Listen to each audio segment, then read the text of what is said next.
Guys, myself Neetu Gupta from NLS Bangalore. I am here to discuss with you legal current affairs. So in the last session we have discussed about the two topics we have discussed. So one was reservation in jobs. In reservation in jobs we have studied Article 16.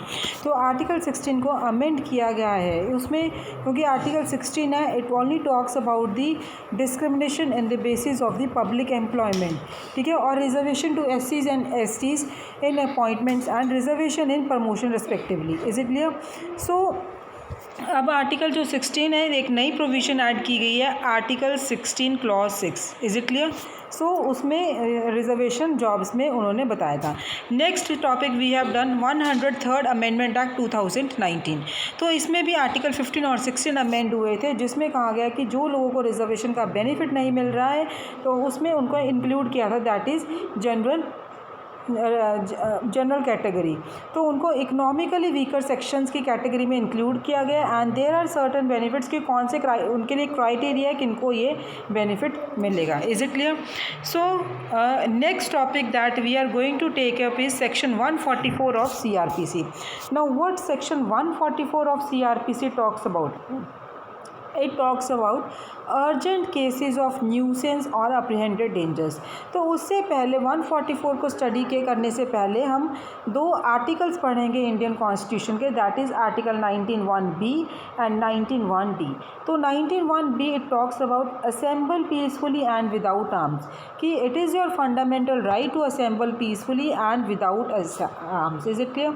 Second article is 19(1) clause D to move freely throughout the territory of India. तो ये दो fundamental rights को ध्यान में रखना.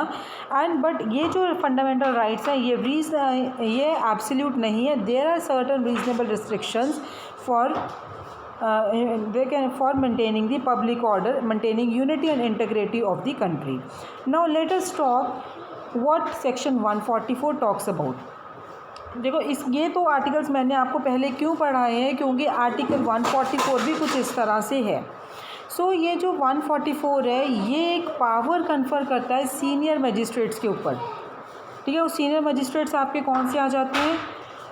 It may be district magistrate, sub divisional magistrate, executive magistrate और is it clear? कौन कौन से हैं? District, sub divisional and executive magistrate. So ये जो मजिस्ट्रेट्स हैं इनको स्टेट गवर्नमेंट ने एम्पावर किया है कि they can issue an absolute orders जब कोई अर्जेंट केसेस उनके सामने आए या उन्हें लग रहा है कि इनसे they can be apprehended danger, they can be an apprehended nuisance. So nuisance here it is refer to a public nuisance. जो न्यूसेंस है वो पब्लिक न्यूसेंस को रेफर कर रही है.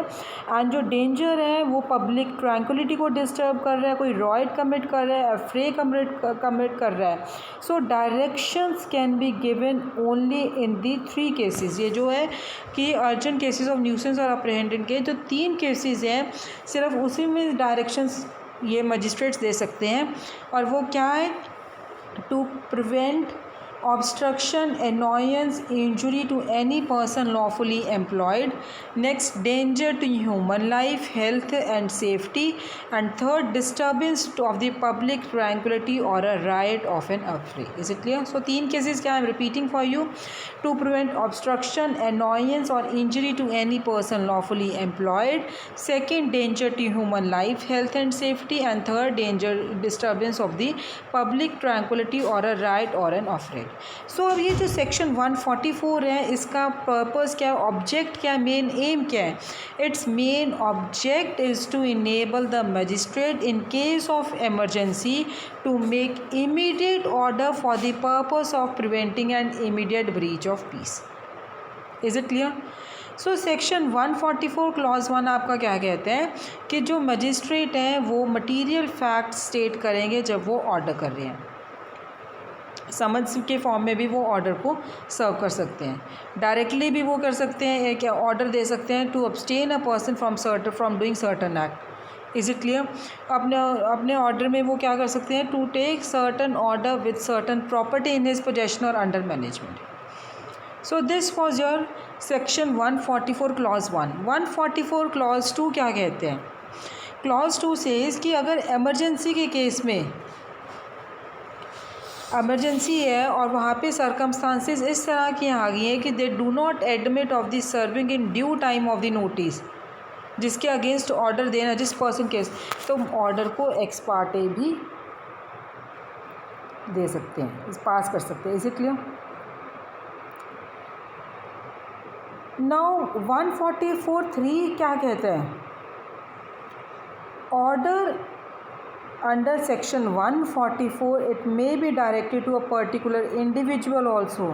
पर्सन कोई पर्टिकुलर जगह पे रह रहा है, पर्टिकुलर एरिया में रह रहा है, या वो पब्लिक को जो पब्लिक है वो जनरली विज़िट कर रहा है पर्टिकुलर एरिया को, उनको भी ऑर्डर कर सकते हैं। ये 144(3) कहते हैं।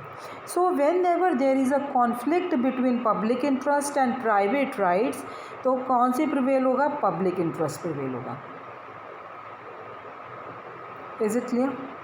नाउ जो ये ऑर्डर है 144 के under, this order is temporary in nature. Is it clear? ये टेम्प्ररी है नेचर में। और ये जो ऑर्डर सेक्शन 144 के अंडर जो ऑर्डर है, मैंने आपको बोला कि टेम्प्ररी है, तो इट मीन्स कि ये सिर्फ 2 महीने से ज़्यादा फोर्स में नहीं रहेगा। सिर्फ एक्सेप्शनल सर्कमस्टांसिस है, एक्सेप्शनल केसेस हैं जहाँ पे स्टेट गवर्नमेंट इस टाइम पीरियड को एक्सटेंड कर सकती है up to 6 months. Is it clear? अब जैसे ऑर्डर दे सकते हैं वो prohibiting giving the caste dinners, preventing obstructions to catching the stray dogs, इस तरह के यहाँ पे वो ऑर्डर दे सकते हैं। Is it clear? So look at your screens now. 144 of CRPC authorizes executive magistrate, district magistrate or SDM to issue order to prohibit the assembly of 4 or more people in an area. According to law, every member of such unlawful assembly can be booked for engaging in rioting. Is it clear? Every member of such unlawful assembly can be booked for engaging in riot. Restricts carrying any sort of weapon in that area where it has been imposed, and people can be detained for violating it. So maximum punishment for such an act is 3 years. Is it clear? Duration मैंने आपको already बता दिया, not more than 2 months, but they can in an exception circumstances they can extend up to 6 months। और ये withdraw भी कभी कर सकते हैं। It can be use to order mobile company to block voice SMS inter communication in 1 और मोर geographical area. तो ये आपका सेक्शन 144 था CRPC का। और नेक्स्ट सेशन में I will be taking up the next topic, that is parliament and the state legislature. Is it clear? तो इस टॉपिक के अंडर है हम क्या करेंगे? Disqualification of MLAs। Thank you.